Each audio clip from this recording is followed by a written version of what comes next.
Effect of war on stock market. Pahalgam attack తో start అయిన issue వల్ల సరిహద్దుల్లో యుద్ధ మేఘాలు కమ్ముకున్నాయి.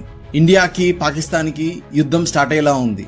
మేము వార్కు రెడీ అని పాకిస్తాన్ బార్డర్ దగ్గర కాచుకొని ఉంది. ఇండియా కూడా అస్సలు తగ్గేదేలే అని ముందుకు అడుగులు వేస్తుంది ఇండియన్ ఆర్మీ. స్టాక్ మార్కెట్ పైన సరిహద్దు దగ్గర ఉన్న టెన్షన్ ప్రభావం చూపిస్తుంది. వార్ వల్ల స్టాక్ మార్కెట్ ఎలా ఇంపాక్ట్ అవుతుంది, వార్ వల్ల నష్టం ఎవరికి అనే విషయాన్ని ఈ వీడియోలో క్లియర్గా ఎక్స్ప్లెయిన్ చేస్తాను. స్కిప్ చేయకుండా లాస్ట్ వరకు చూడండి. పాకిస్తాన్ ఇండియా స్టాక్ మార్కెట్ని డ్యామేజ్ చేసే స్కోప్ తక్కువ. ఒకవేళ ఈ వార్ స్టార్ట్ అయితే నష్టం పాకిస్తాన్కే ఎక్కువగా ఉంటుంది. ఈ వార్ స్టార్ట్ అయితే ఇండియా మార్కెట్స్ కూడా పడతాయి, కానీ ఆ పడే ఛాన్సెస్ తక్కువ. ఒకవేళ పడినా లైట్గా చిన్నగా పడి వార్ ముగిసే సమయానికి కన్సాలిడేషన్లో ఉంటుంది. ఎప్పుడైతే వార్ స్టాప్ అవుతుందో అప్పుడు మళ్ళీ నార్మల్ స్టేజ్కి వస్తుంది. వార్ స్టార్ట్ అయినా ఇండియానే విన్ అవుతుందని మార్కెట్కి ఆల్రెడీ తెలుసు. ప్రజెంట్ ఇన్వెస్టర్స్ హోల్డ్ చేస్తున్నారు వాళ్ళ ఇన్వెస్ట్మెంట్స్ని, బై చేయడానికి ఆలోచిస్తున్నారు. ఎందుకంటే వార్ ఎటువైపు వెళ్తుందో తెలియదు, ఎలా న్యూస్ వస్తుందో కూడా తెలియదు. ఆల్రెడీ ఫ్రైడే రోజు మార్కెట్ చాలానే పడింది. పాకిస్తాన్ తన పవర్ని చూపించాలని బార్డర్కి సమీపంలో మిసైల్ టెస్టింగ్స్ చేస్తుంది. ఈసారి ఇండియా కూడా తగ్గడం లేదు. ఆల్రెడీ మన ఇండియన్ నేవీ మిసైల్ టెస్టింగ్తో అదరగొడుతుంది. ఇప్పుడు మార్కెట్ ఎలా రియాక్ట్ అవుతుంది, ఎలాంటి ఎఫెక్ట్స్ పడతాయి మార్కెట్ పైన అనే విషయాన్ని ఇప్పుడు మనం తెలుసుకుందాం. సో వార్ వల్ల ఇంపాక్ట్ మెయిన్గా ఈ విషయాల మీద పడుతుంది. ఫస్ట్, ఇన్ఫ్లేషన్ పెరుగుతుంది, అన్ని ధరలు పెరుగుతాయి. స్టాక్ మార్కెట్ పైన నెగిటివ్ ఇంపాక్ట్ ఉంటుంది. స్టాక్స్ చాలా పడవచ్చు. మెయిన్గా ఇండియా నుంచి వెళ్ళి పాకిస్తాన్కి చేసే ఎక్స్పోర్ట్ చేసే స్టాక్స్ పైన ఎక్కువ ఎఫెక్ట్ పడుతుంది.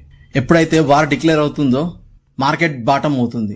అంటే మ్యాక్సిమం ఆ రోజు ఎంత పడాలనో మ్యాక్సిమం అంత పడుతుంది.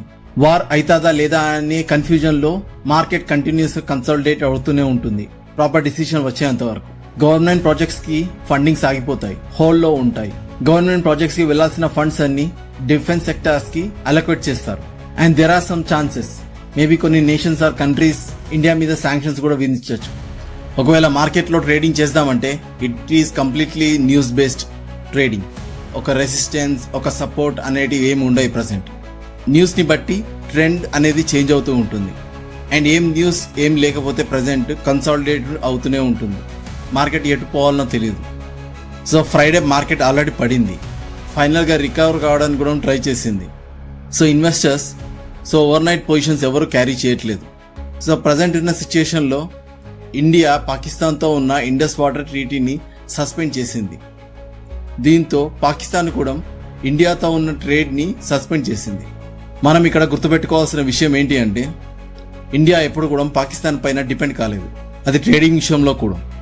ఒకవేళ ట్రేడ్ అనేది స్టాప్ అయినా రెండు కంట్రీల మధ్య ఇండియాకి వచ్చే అంత నష్టం ఏమి ఉండదు.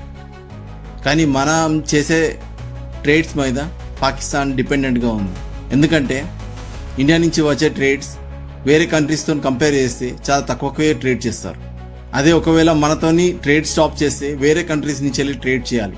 సో అక్కడ కాస్ట్ ఆఫ్ ట్రేడింగ్ ఎక్కువ. ఇండియా నుండి ఇంపోర్ట్స్ తక్కువ ధరకు ఉంటాయి పాకిస్తాన్కి. సో ఇక్కడ నష్టం కూడా ట్రేడ్ పరంగా పాకిస్తాన్కే అవుతుంది. సో ఇండియాకి అంత ఎఫెక్ట్ ఉండదు. సో ఇది మార్కెట్కి ఆల్రెడీ తెలుసు. ఇండియా నుండి పాకిస్తాన్కి మెయిన్గా మెడిసిన్స్, అగ్రికల్చర్లో యూస్ చేసే కెమికల్స్ అండ్ టెక్స్టైల్ గూడ్స్ లాంటి మేజర్ ఎక్స్పోర్ట్స్ చేస్తుంది ఇండియా. సో ఇవన్నీ స్టాప్ అవుతాయని పాకిస్తాన్కి ఆల్రెడీ తెలుసు. ఒకవేళ ట్రేడ్ అనేది స్టాప్ చేస్తే ఎఫెక్ట్ మనకు పడుతుంది అని చెప్పేసి కూడా తెలుసు. బట్ ఎందుకు ఇలా చేస్తున్నారో వాళ్ళకే తెలియాలి. ఈ ఎఫెక్ట్ అనేది పాకిస్తాన్ పౌరుల మీద పడుతుంది. ట్రేడ్ స్టాప్ అయితే స్టాక్ మార్కెట్ కుప్పకొలుతుంది అనేది బేస్లెస్ సెంటెన్స్. ఇలాంటివి ఎన్ని జరుగుతున్నా global market investors and domestic investors believe in India. మార్కెట్కి తెలుసు ఇండియా ఒక్కసారి డిసైడ్ అయిందంటే వార్ వన్ సైడ్ అయిపోతుంది. ఇన్వెస్టర్స్ మీరు మెయిన్గా గుర్తుపెట్టుకోవాల్సింది ఏంటి అంటే మార్కెట్ చాలా కరెక్ట్ అయింది. సో ఇంతకన్నా ఇంకా 10 to 30% మాత్రమే పడే ఛాన్సెస్ ఉన్నాయి. అది కూడా అప్కమింగ్ టైంలో రికవర్ అవుతుంది. ఇప్పుడు మీరు చేసేది ఒకటే, ఒకవేళ మీరు న్యూ ఇన్వెస్టర్స్ అయితే పేషెన్స్తో వెయిట్ చేయాలి. భయంతో టెన్షన్ పడి సెల్ చేయడం కరెక్ట్ కాదు. మీరు ఒకవేళ మంచి కంపెనీస్లో ఇన్వెస్ట్మెంట్ చేసి ఉంటే మీరంతా థింక్ చేయాల్సిన అవసరం కూడా లేదు. మంచి గ్రోత్ ఉన్న కంపెనీస్ అంటే ఈ రోజు పడ్డా కూడా రేపటికి మళ్ళీ ఇంప్రూవ్ అవుతాయి, మంచి రిటర్న్స్ని ఇస్తాయి. ఏమైనా బేస్లెస్ కంపెనీస్లో పెడితే చూసుకోండి, ఇది మీ జాగ్రత్తకే. ఎందుకంటే స్టాక్ మార్కెట్ పడుతున్నప్పుడు అవే ఎక్కువగా పడతాయి.